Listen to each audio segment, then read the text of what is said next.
ఎన్నికల్లో 70 కోట్లు ఖర్చు పెట్టామని కొండా మురళి చేసిన బహిరంగ వ్యాఖ్యలపై బీఆర్ఎస్ నేత నన్నపునేని నరేందర్ ఎన్నికల కమిషన్కు ఫిర్యాదు చేశారు. ఎన్నికల నియమావళికి విరుద్ధంగా 70 కోట్లు ఖర్చు పెట్టినందుకు కొండా సురేఖ శాసన సభ్యత్వాన్ని రద్దు చేయాలని ఆయన డిమాండ్ చేశారు. ఈ మేరకు కొండా మురళి బహిరంగ ప్రకటన వీడియో జతచేసి రాష్ట్ర ఉప ప్రధాన ఎన్నికల అధికారి హరిసింగ్కు ఫిర్యాదు చేశారు. పాత కమిటీ మెంబర్లు ఎవరున్నా కూడా మరి వేదిక మీదకి రావాల్సిందిగా కోరుతున్నా. దయచేసి మరి మీరు వైశ్యులు అంటే మీరు వ్యాపారస్తులు,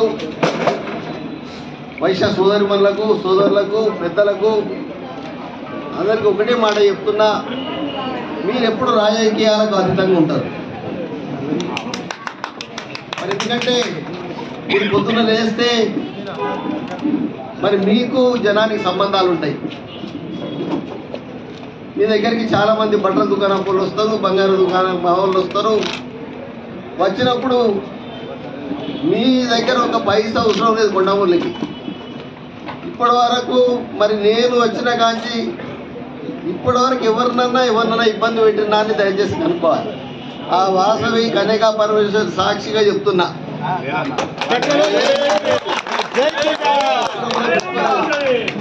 ఎందుకంటే మా నాన్న వదందారు, ఇంకా 500 ఎకరాలు నాకు.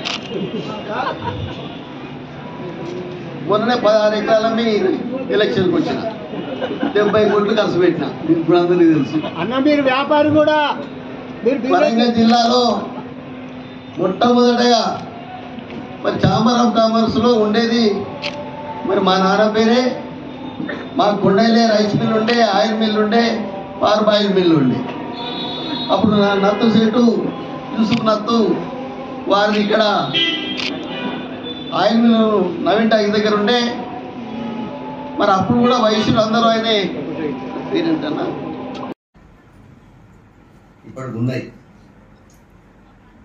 ఎవడో ఏదో చెప్తాడు, దానికి భయపడి ఎందుకో పోయేది లేదు.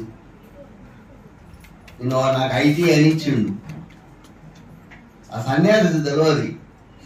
ఇప్పుడు నేను పోయింది ఎక్కడికి వైశ్యుల దానికి పోయినప్పుడు అక్కడ ఆ సత్రం 15 ఏళ్ళ బట్టి 20 ఏళ్ళ బట్టి వేరే వాళ్ళు ఆక్యుపై చేసుకున్నారు. 10 కోట్ల రూపాయలు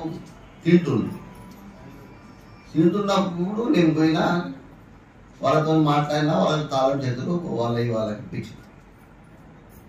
వాళ్ళు బాగా సంతోషపడే ఉన్నదంటే పైసలు ఉన్నామే.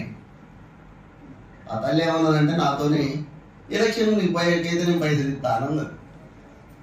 అంటే నేను వద్దు తల్లి, నేనే మొన్న 70 కోట్లు అమ్ముకున్నా అంటే దాన్ని ఎలక్షన్ కమిషన్కి ఇచ్చిండు వాడు. ఈడ ఎర్రబల్లులు ఉంటాయి, మన దగ్గర లేవు, ఇలా లేవు ఎర్రబల్లులు.